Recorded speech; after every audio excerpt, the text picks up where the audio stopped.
രാമായണത്തിലെ ദാർശനിക ഉദ്ദീപ്തമായ ഒരു ഭാഗമാണ് ലക്ഷ്മണോപദേശം. ഏതു വിധേനയും അച്ഛനെ നിരാകരിച്ചുകൊണ്ടും ഞാൻ ജ്യേഷ്ഠനെ രാജാവാക്കും എന്ന് പറഞ്ഞ് ഇറങ്ങിത്തിരിക്കുന്ന ലക്ഷ്മണനെ എന്താണ് ഈ ലോകം എന്ന് പഠിപ്പിച്ചു കൊടുക്കുന്ന ശ്രീരാമൻ്റെ ദാർശനിക ഔന്നത്യമുള്ള ഒരു ഭാഗമാണ് ലക്ഷ്മണോപദേശം. വത്സ സൗമിത്രേ കുമാരാനീ കേൾക്കണം, മത്സരാദ്യം വെടിഞ്ഞെന്നുടെ വാക്കുകൾ. നിന്നുടെ തത്വമറിഞ്ഞിരിക്കുന്നതു മുന്നമേ ഞാനെടോ, നിന്നുള്ളിലെപ്പോഴും എന്നെക്കുറിച്ചുള്ള വാത്സല്യപൂരവും നിന്നോളമില്ല മറ്റാർക്കുമെന്നുള്ളതും. നിന്നാൽ അസാധ്യമായില്ലൊരു കർമ്മവും നിർണയം, എങ്കിലൊന്നിതു കേൾക്ക നീ. ദൃശ്യമായുള്ളൊരു രാജ്യദേഹാദിയും വിശ്വവും നിശേഷധാന്യധനാദിയും സത്യമെന്നാകിലേ തൽപ്രയാസം തവയുക്തം, അതല്ലായിലെന്തിനാൽ ഫലം. ഭോഗങ്ങളെല്ലാം ക്ഷണപ്രഭാചഞ്ചലം, വേഗേന നഷ്ടമായുസ്സോർക്ക നീ. വന്യസന്തപ്ത ലോഹസ്താംബുബിന്ദുനാ സന്നിഭം മർത്യജന്മം ക്ഷണഭംഗുരം. ചക്ഷുശ്രവണഗളസ്ഥമാം ദർദുരം ഭക്ഷണത്തിനപേക്ഷിക്കുന്നതുപോലെ, കാലാഹിന പരിഗ്രസ്ഥമാം ലോകവും ആലോലചേതസ ഭോഗങ്ങൾ തേടുന്നു. കാലാഹിന പരിഗ്രസ്ഥമാം ലോകവും ആലോലചേതസ ഭോഗങ്ങൾ തേടുന്നു. പുത്രമിത്രാർത്ഥകളത്രാദിസംഗമം എത്രയും അല്പകാലസ്ഥിതമോർക്ക നീ. പാന്തർ പെരുവഴിയമ്പലം തന്നിലേ താന്തരായിക്കൂടി വിയോഗം വരും പോലെ, നദ്യാവൊഴുകുന്ന കാഷ്ടങ്ങൾ പോലെയും എത്രയും ചഞ്ചലം ആലയ സംഗമം. ലക്ഷ്മിയും അസ്ഥിരയല്ലോ, മനുഷ്യർക്കു നിൽക്കുമോ യൗവനവും പുനരധ്രുവം. സ്വപ്നസമാനം കളത്ര സുഖം, നൃണാമൽപമായുസ്സും നിരൂപിക്ക ലക്ഷ്മണ.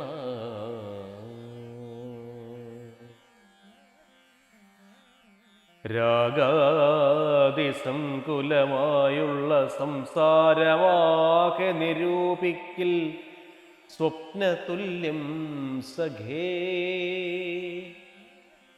ഓർക്ക ഗന്ധർവനഗര സമമതിൽ മൂർഖന്മാർ നിത്യമനുക്രമിച്ചിടുന്നു. ആദിത്യദേവനുദിച്ചിതു വേഗേന യാദപ്പതിയിൽ മറഞ്ഞിതു. സത്വരം നിദ്രയും വന്നിതു, ഉദയശൈലോപരി വിദ്രുതം വന്നിതു പിന്നെയും ഭാസ്കരൻ. യുദ്ധം മതിഭ്രമമുള്ളൊരു ജന്തുക്കൾ ചിത്തേ വിചാരിപ്പതില്ല കാലാന്തരം. ആയുസ്സു പോകുന്നതേതും അറിവീല, മായാസമുദ്രത്തിൽ മുങ്ങിക്കിടക്കയാൽ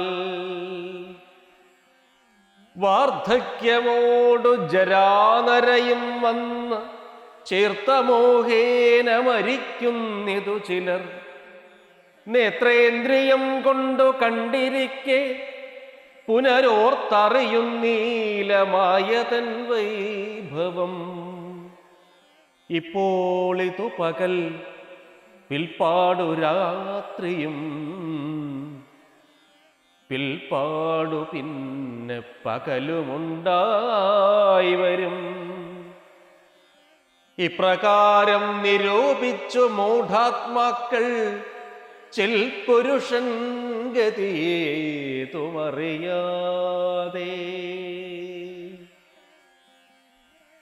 കാലസ്വരൂപനാമീശ്വരൻ തന്നെ ലീലാവിശേഷങ്ങളൊന്നുമോരായികയാൽ ആമകുംഭാംബു സമാനമായുസ്സുടൻ പോമതേതും ധരിക്കുന്നിതെല്ലാരുമേ.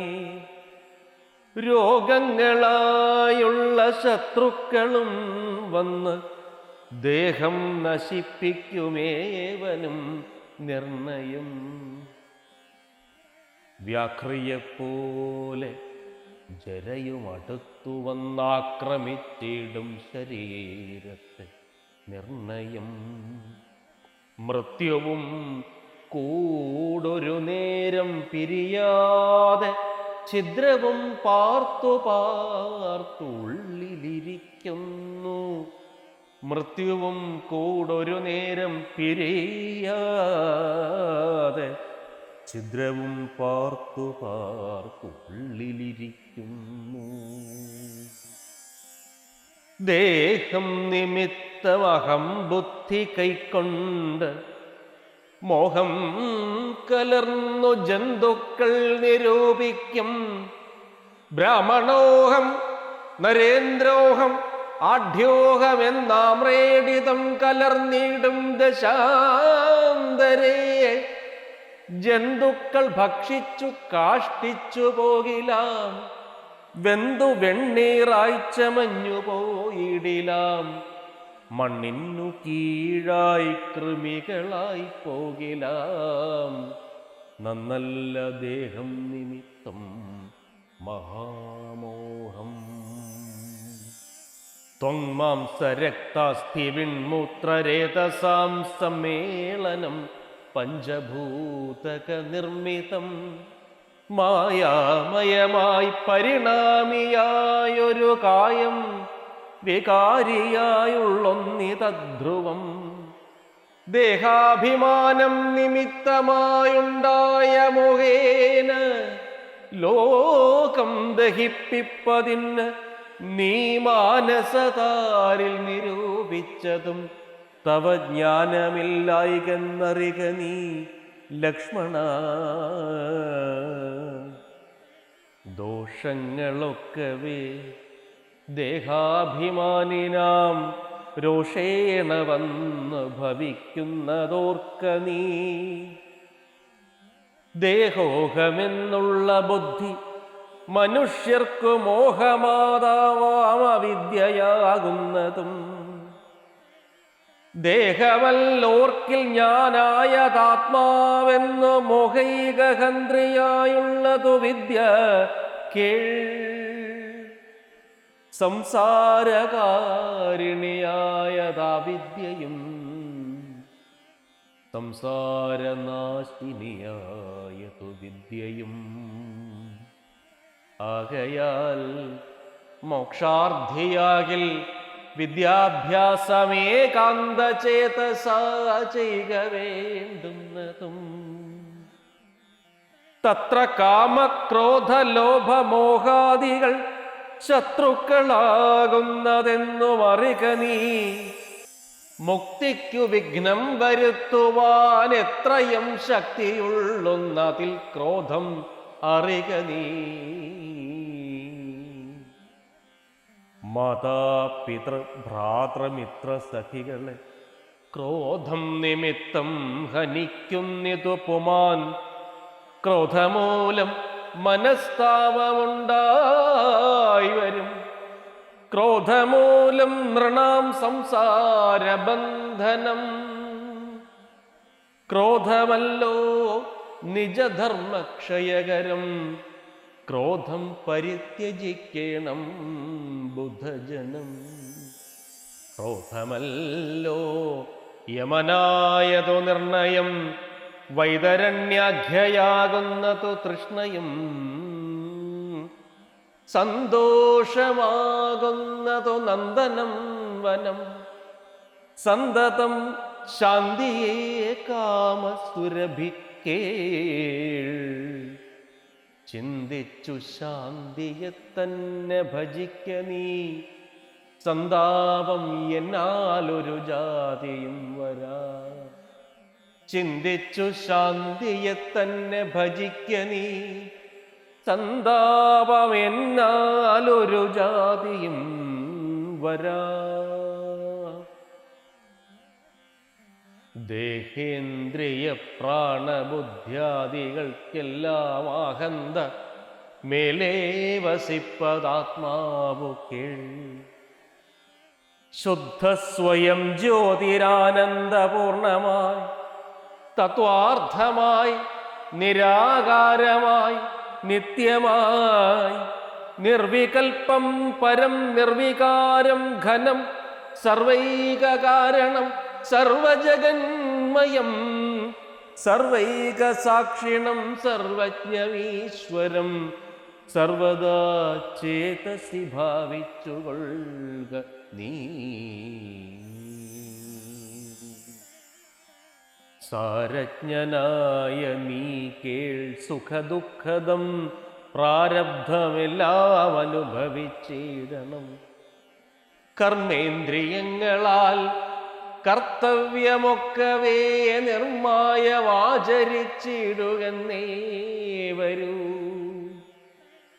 കർമ്മങ്ങൾ സംഘങ്ങൾ ഒന്നിലും കൂടാതെ, കർമ്മഫലങ്ങളിൽ കാംക്ഷയും കൂടാതെ, കർമ്മങ്ങളെല്ലാം വിധിച്ച വണ്ണം പരബ്രഹ്മണി നിത്യം സമർപ്പിച്ചു ചെയ്യണം.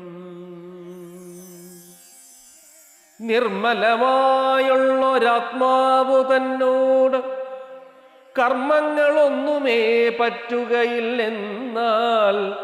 ഞാനിപ്പറഞ്ഞതെല്ലാമേ ധരിച്ച് തജ്ഞാനസ്വരൂപം വിചാരിച്ചു സന്തതം, മാനത്തെയൊക്കെ ത്യജിച്ചു നിത്യം പരമാനന്ദം ഉൾക്കൊണ്ട്, മായാവിമോഹങ്ങൾ മാനസത്തിങ്കൽ നിന്നാശു കളക നീ.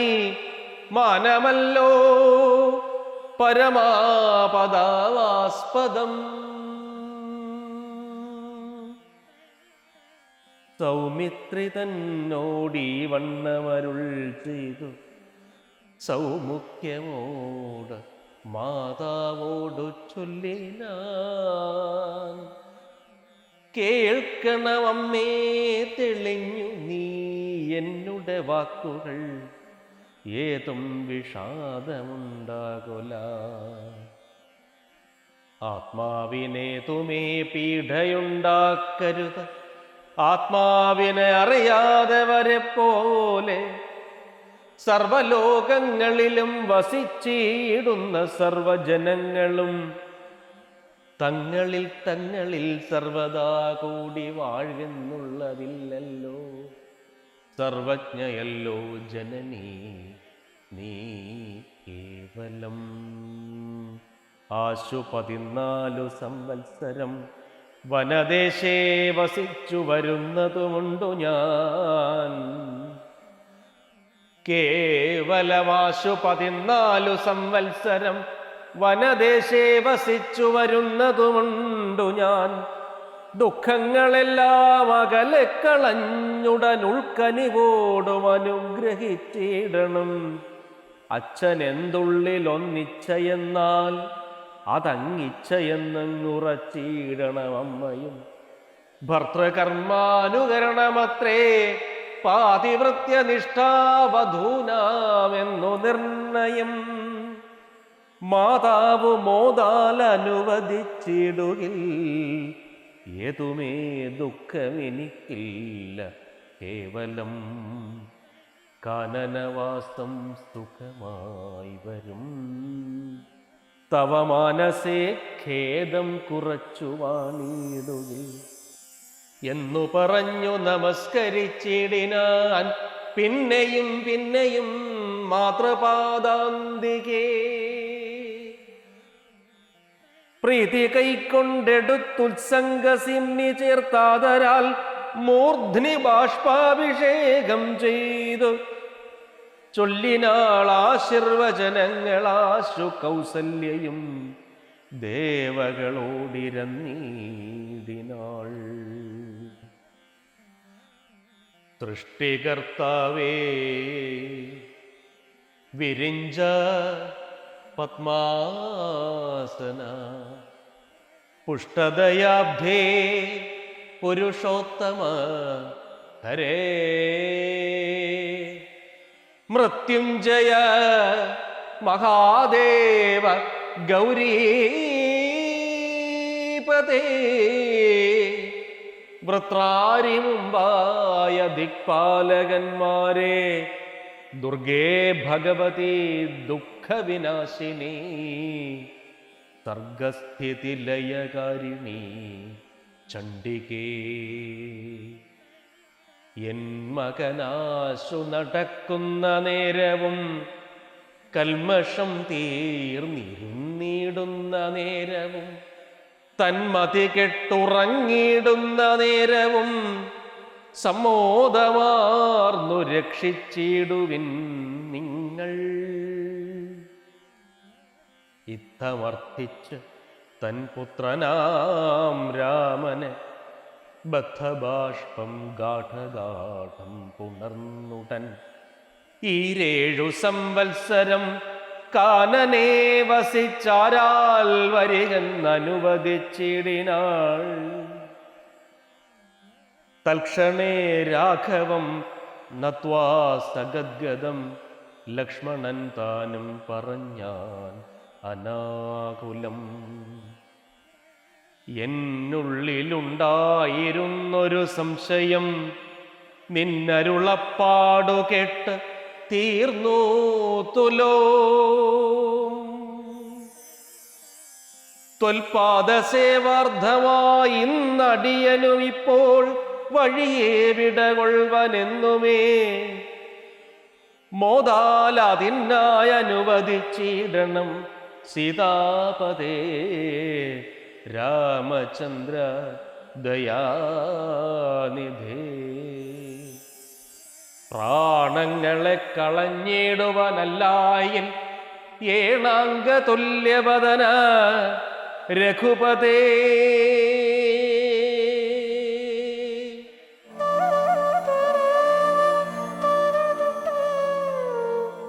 വളരെ മനോഹരമായ ഒരു രംഗമാണിത്. ശ്രീരാമൻ ലക്ഷ്മണനെ ഉപദേശിക്കുന്നുണ്ട്, നീ ഈ കാണുന്ന ലോകത്തിലെ ഒന്നും യാഥാർത്ഥ്യമല്ല. നമ്മളിന്ന് അനുഭവിക്കുന്ന ഈ രാജ്യം, ധനം, നമ്മൾ അശിക്കുന്ന അന്നം, നമ്മളെ കൊണ്ടുപോകുന്ന ഈ കുതിരവണ്ടി പോലെയുള്ള വലിയ വലിയ സ്വർണ്ണരഥങ്ങൾ, ഇതൊന്നും ശാശ്വതമല്ല, ഇതൊക്കെ നശ്വരമാണ്. ഈ ലോകത്തിൽ ശാശ്വതമായത് ആത്മാവ് മാത്രമേ ഉള്ളൂ എന്ന ദർശനം അവതരിപ്പിക്കുകയാണ്. ഏതുപോലെയാണ് ജീവിത സൗഖ്യമെന്ന് രാമൻ പറയുന്നുണ്ട്. രാമന്റെ ഉള്ളിലൂടെ എഴുത്തച്ഛൻ പറയുന്നുണ്ട്, വന്യസന്തപ്ത ലോഹസ്താമ്പ് ബിന്ദുന സന്നിപം. ചുട്ടുപഴുത്ത ലോഹക്കമ്പിയിൽ ഒരു തുള്ളി വെള്ളം വീഴുന്നത് പോലെ വളരെ വേഗത്തിലാണ് ജീവിതം അവസാനിക്കുന്നത്.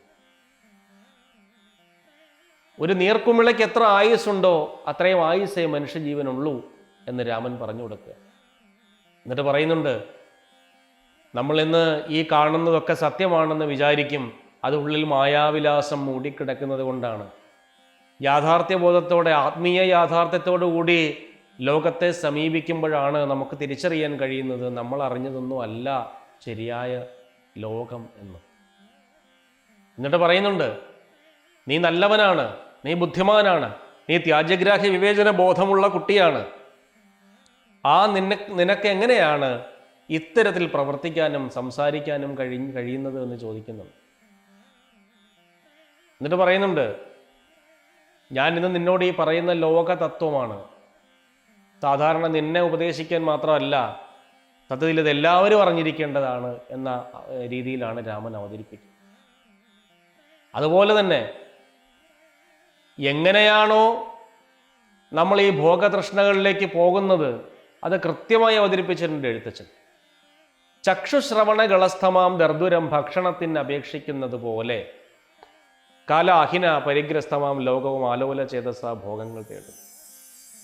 പാമ്പിന്റെ വായ്ക്കുള്ളിൽ അകപ്പെട്ടു പോയ തവള അപ്പോഴും താൻ പാമ്പിനാൽ വിഴുങ്ങപ്പെട്ടുകൊണ്ടിരിക്കുകയാണ് എന്ന് പോലും ചിന്തിക്കാതെ തൻ്റെ അടുത്തുകൂടെ പോകുന്ന പ്രാണിയെ പിടിക്കാൻ നാക്ക് നീട്ടുന്നത് പോലെ കാലമാകുന്ന സർപ്പത്താൽ വിഴുങ്ങപ്പെട്ടുകൊണ്ടിരിക്കുമ്പോഴും നമ്മൾ ഭോഗലാലസതയുടെ പ്രാണികൾക്ക് നേരെ നാവ് ഭോഗതൃഷ്ണയുടെ നാവ് നീട്ടിക്കൊണ്ടിരിക്കുന്നു എന്ന എക്കാലത്തെയും പ്രശസ്തവും ഗംഭീരവും സജീവവുമായ വരി ഈ ഭാഗത്താണ് ഉള്ളത്. എന്നിട്ട് പറയുന്നുണ്ട്, ദേഹബോധം ഉള്ളപ്പോഴാണ് നമ്മൾ പറയുന്നത് ഞാൻ ബ്രാഹ്മണനാണ്, ഞാൻ രാജാവാണ്, ഞാൻ ചക്രവർത്തിയാണ്, ഞാൻ പണ്ഡിതനാണ് എന്നൊക്കെ പറയുന്നു. ജന്തുക്കൾ ഭക്ഷിച്ച് കാഷ്ടിച്ചു പോയില്ല. സത്യം പറഞ്ഞാൽ ബ്രാഹ്മണ്യത്തിൻ്റെ ദുരധികാരത്തിനെതിരെ എഴുത്തച്ഛൻ അടിക്കുന്ന ആദ്യത്തെ അടിയാണ് ഈ വരി. ബ്രാഹ്മണർ എന്ന് ഞാൻ ഉദ്ദേശിച്ചത് ഇന്നത്തെ ബ്രാഹ്മണരെ അല്ല. ഒരു കാലത്ത് അധികാരം കയ്യാളിയിരുന്ന സാധാരണക്കാരെ ഒരുപാട് ദ്രോഹിച്ചിരുന്ന ഒരു കാലത്തെ ഈ സമൂഹത്തെക്കുറിച്ചാണ്. അവരുടെ നേരെയാണ് എഴുത്തച്ഛൻ പടപൊരുതിയത് ഭാഷ കൊണ്ട്. എഴുത്തച്ഛൻ പറയുന്നുണ്ട്, ജന്തുക്കൾ ഭക്ഷിച്ച് കാഷ്ടിച്ചു പോകും, വെന്ത് വെണ്ണീറായി ചമഞ്ഞു പോകും, മണ്ണിന് കീഴായി കൃമികളായി പോകും, നന്നല്ല ദേഹം നിമിത്തം മഹാമോഹം. നമ്മൾ ആഗ്രഹിച്ചല്ല നമുക്കൊരു ദേഹം കിട്ടിയത് എന്നുള്ളത് കൊണ്ട് തന്നെ നമ്മൾ അതിൽ വിനീതരാകുന്നതിന് പകരം ദേഹം നിമിത്തം അഹംബുദ്ധി കൈക്കൊണ്ട് നമ്മൾ എന്തെങ്കിലുമൊക്കെ പറഞ്ഞാൽ അത് ഇത്തരത്തിലൊക്കെ കലാശിക്കുകയുള്ളൂ, പിന്നീട് ആരാലും ഓർമ്മിക്കപ്പെടാതെ പോകും എന്ന് രാമനിലൂടെ എഴുത്തച്ഛൻ പറയുകയാണ്. എന്നിട്ട് പറയുന്നുണ്ട്, ദേഹ ഇന്ദ്രിയ പ്രാണബുദ്ധ്യാദികൾക്കെല്ലാം ആഹന്ത മേലേ വസിപ്പതാണ് ആത്മാവ്. അത് സ്വയം ജ്യോതിസിൽ നിന്നുണ്ടാവുന്നതാണ്, അതിന് ആത്മപ്രകാശന ശേഷിയുള്ളതാണ്. ഇത്തരത്തിലൊക്കെയുള്ള തിരിച്ചറിവ് നിനക്കുണ്ടാകണം, അപ്പോൾ നിനക്ക് അഹങ്കാരം തോന്നുകയില്ല കുട്ടി എന്ന് പറയുന്നുണ്ട്. എന്നിട്ട് അമ്മയോട് പറയുന്നുണ്ട്, അമ്മ മനസ്സിൽ ദുഃഖമൊന്നും ഇല്ലാതെ ജീവിക്കണം, അച്ഛൻ എന്താണോ ആഗ്രഹം അത് തന്നെയാണ് അമ്മയുടെ ആഗ്രഹം എന്ന് വിചാരിക്കണം, ഭർത്താവിൻ്റെ ഇച്ഛയ്ക്കൊത്ത് ജീവിക്കുന്നവളാണ് എൻ്റെ അമ്മ, അങ്ങനെ തന്നെ ഇരിക്കണം. ഞാനിപ്പോൾ വരും, കേവലം ആശു 14 സംവത്സരം വനദേശേ വസം, ഞാനിപ്പോൾ വരും എന്ന് പറഞ്ഞ് അമ്മയെ സമാധാനിപ്പിക്കുകയാണ്. ആത്മാവിനൊട്ടുമേ പീഡയുണ്ടാക്കരുത്. അതുപോലെ ആത്മാവിനെ അറിയാത്തവരെ പോലെ. എന്തുകൊണ്ടാണ് ആ വാക്ക് ഉപയോഗിച്ചത്? കാരണം ശ്രീരാമൻ ജനിക്കുമ്പോൾ തന്നെ വിരാട് പുരുഷ ദർശനം കൊടുത്ത ആളാണ്. കൗസല്യയുടെ ആത്മശക്തിയിൽ ശ്രീരാമന് വിശ്വാസമുണ്ട്, കൗസല്യയ്ക്ക് നല്ല ആത്മജ്ഞാനമുണ്ടെന്ന് അറിയാം. അതുകൊണ്ടാണ് പറയുന്നത്, അമ്മ ആത്മാവിനെ അറിയാത്ത ആളുകളെ പോലെ പെരുമാറരുത്, സംയമ ബുദ്ധിയോടുകൂടി പെരുമാറണം. അതുകൊണ്ട് ഞാൻ ഇപ്പോൾ വരാം എന്ന് പറഞ്ഞ് ഇറങ്ങാൻ നിൽക്കുമ്പോൾ ലക്ഷ്മണൻ തൊഴുകയോടെ പറയുന്നുണ്ട്, ജ്യേഷ്ഠ, അച്ഛൻ്റെ സ്ഥാനത്താണ് ഞാൻ അങ്ങയെ കാണുന്നത്. അച്ഛനോട് ഞാൻ അങ്ങനെ പറഞ്ഞു പോയത് തെറ്റായി പോയെന്ന് എനിക്കിപ്പോൾ തോന്നുന്നു. എന്നുള്ളിൽ ഉണ്ടായിരുന്നൊരു സംശയം നിന്നരുളപ്പാട് കേട്ടു തീർന്നു തുലവും. അതുകൊണ്ട് തന്നെ അങ്ങയോടൊപ്പം ഞാനും വരുന്നു എന്ന് പറഞ്ഞ്, എന്നെ കൊണ്ടുപോയില്ലെങ്കിൽ ഞാൻ മരിച്ചു കളയും, പ്രാണങ്ങളെ കളഞ്ഞിടുവൻ അല്ലായെങ്കിൽ എണാങ്ക തുല്യവദന രഘുപത എന്ന് വിളിക്കുന്നത് അതുകൊണ്ടാണ്. ഞാൻ പ്രാണങ്ങളെ കളയും. എന്തുകൊണ്ടാണ് എഴുത്തച്ഛൻ പ്രാണങ്ങൾ എന്ന് പറഞ്ഞത്? പഞ്ചപ്രാണനുണ്ട്, വ്യാനൻ, അദാനൻ, ഉദാനൻ, സമാനൻ എന്നൊക്കെ നിങ്ങൾക്കറിയാം. അത്തരത്തിലുള്ള എൻ്റെ സർവപ്രാണനെയും ഞാൻ ഉപേക്ഷിക്കും. കാരണം അങ്ങാണ് എൻ്റെ ഏറ്റവും വലിയ, ഞാൻ മുന്നിൽ കാണുന്ന ഏറ്റവും വലിയ സത്യം അങ്ങാണ്, എൻ്റെ ഏറ്റവും വലിയ ആത്മബലം അങ്ങാണ്. അങ്ങ് എവിടെ പോകുന്നു അവിടെയാണ് ഞാൻ കൂടെ ഉണ്ടാകേണ്ടത്, അതുകൊണ്ട് എന്നെ കൂടെ കൊണ്ടുപോയാലും എന്ന് ലക്ഷ്മണൻ ചോദിക്കുന്നു. എങ്കിൽ നീ പോന്നുകൊണ്ടാലും എന്ന അതരാൽ പങ്കജലോചനൻ താനും അരുൾ ചെയ്തു എന്നാണ് രാമായണത്തിൽ. അപ്പോൾ ശ്രീരാമൻ പറയുന്നുണ്ട്, നീ കൂടെ വന്നോളൂ എന്ന് പറഞ്ഞ് പുത്രനിർവിശേഷമായ സ്നേഹത്തോടു കൂടി ലക്ഷ്മണനെ സമീപിക്കുന്ന, ലക്ഷ്മണനോട് സംസാരിക്കുന്ന ഒരു രംഗമാണ് ഇത്. സത്യത്തിൽ ഇതിൽ നമുക്ക് മനസ്സിലാക്കേണ്ടത്, മാനുഷികമായുള്ള വികാരത്താൽ എന്തെങ്കിലും ഒരു വിഭ്രമമോ എന്തെങ്കിലും ഒരു തെറ്റോ സഹോദരങ്ങളുടെ ഭാഗത്തു നിന്നുണ്ടാകുമ്പോൾ അത് തിരുത്തി കൊടുക്കാനുള്ള ബാധ്യത കുടുംബത്തിലെ മൂത്ത കുട്ടിക്കുണ്ട്. അത് തിരുത്തി പറഞ്ഞു കൊടുക്കുമ്പോൾ അതിനെ ആ ഭക്തിയോടുകൂടി ഉള്ളിൽ സ്വീകരിക്കാനുള്ള ബാധ്യതയും ഇളയ കുഞ്ഞുങ്ങൾക്കുണ്ട്. കുടുംബ ബന്ധത്തിൻ്റെ ആന്തരിക ശക്തി കൂടിയാണ് സത്യത്തിൽ ഈ ഭാഗത്തിൽ നിന്നും നമുക്ക് വെളിവായി കിട്ടുന്നത്. അതുകൊണ്ട് തന്നെ ലക്ഷ്മണോപദേശം നിങ്ങളെപ്പോലെ തന്നെ എനിക്കും പ്രിയപ്പെട്ട ഭാഗമാകുന്നു. നമസ്കാരം.